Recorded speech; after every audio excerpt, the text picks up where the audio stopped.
حضرت عتبہ بن ابو سفیان رضی اللہ تعالیٰ عنہ کا ایک بہت ہی پیارا فرمان جو آپ نے تربیت کے لحاظ سے ارشاد فرمایا.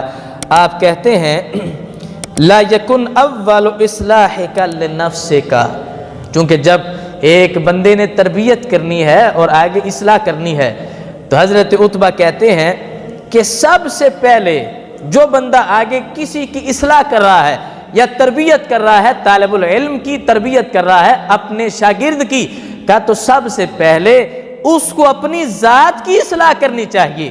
پہلے آگے کسی کو سمجھانے سے پہلے وہ خود سراپا کردار بنے، وہ سراپا عمل بنے، پھر آگے کسی کو بتائے. اور کہا یہ ایسے میں بات نہیں کر رہا، اس کی وجہ ہے. وجہ کیا ہے؟ آپ کہتے ہیں فَإِنَّ عُيُونَ الطُّلَّابِ مَعْقُودَةٌ بِكَ. کہ اس لیے کہ جو طلباء ہیں، جو اولاد ہے، اس کی نظر تو اپنے استاد پہ لگی ہوئی ہے، اولاد کی نظر اپنے والد والدہ پر لگی ہوئی ہے کہ جیسے وہ کر رہے ہیں ویسے ہم نے کرنا ہے. ایک چیز نمازی ہے، وہ کہا جائے کہ بیٹا نماز پڑھا کرو، لیکن یہ اپنے والد کو دیکھ رہا ہے کہ ابا جی تو نہیں پڑھتے لیکن مجھے اس کا حکم دے رہے ہیں. اگر عام ہوتی تو پہلے ابا جی پڑھتے پھر مجھے ساتھ مسجد میں لے کر جاتے، لیکن مجھے کہہ رہے ہیں اور خود نہیں کر رہے، لہٰذا اس کے اندر کوئی ایسی بات نہیں ہے.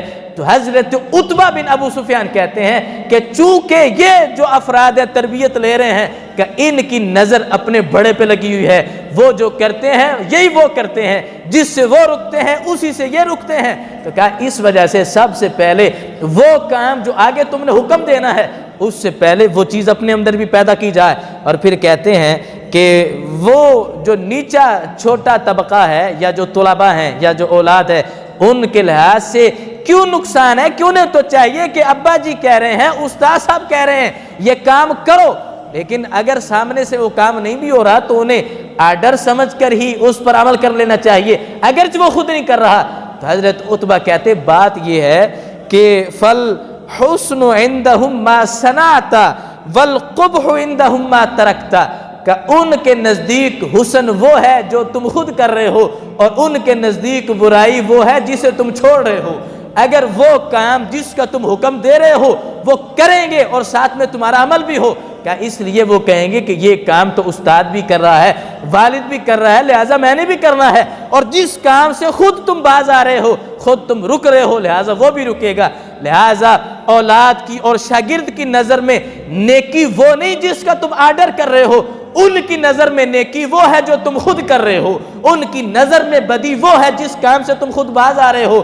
لہٰذا جیسا تمہارا کردار ہوگا ویسے ان کی نظر میں وہ تصویر بنتی جائے گی. ان کے نزدیک وہ نیکی نہیں کہ جس کو شریعت نے نیکی کہا ہے، ان کے نزدیک نیکی وہ ہے جس کو تم نیکی کہہ رہے ہو. ان کے نزدیک بڑا وہ ہے جسے تم بڑا کہہ رہے ہو. ان کے نزدیک عزت وہ ہے جس کو تم عزت قرار دے رہے ہو، اور ان کے نزدیک سچ وہ ہے جس کو تم سچ قرار دے رہے ہو، اور ان کے نزدیک جھوٹ وہ ہے جس کو تم جھوٹ کہہ رہے ہو. لہٰذا چاہتے ہو کہ وہ ساری چیزیں جس کی تم توقع کرتے ہو میری اولاد میں نظر آئے، میرے طلباء میں نظر آئے، تو کہا سب سے پہلے ان چیزوں کو اپنی ذات پر نافذ کرو گے تو پھر تمہیں کہنا نہیں پڑے گا، وہ دیکھ کر ہی کرتے جائیں گے. اور اگر تمہارا ساتھ میں آرڈر بھی آ جائے تو پھر اگر دیکھ کر سستی آ بھی جائے، آرڈر کی وجہ سے وہ سستی بھی نہیں رہے گی، پھر وہ کہیں گے ایک حکم بھی ہے، دوسرا ان کا عمل بھی ہے، پھر وہ دیکھ کر عمل کرتے جائیں گے، معاشرے میں بہار آئے گی. اللہ فردوس کے بالا خانوں میں جگہ عطا فرمائے گا.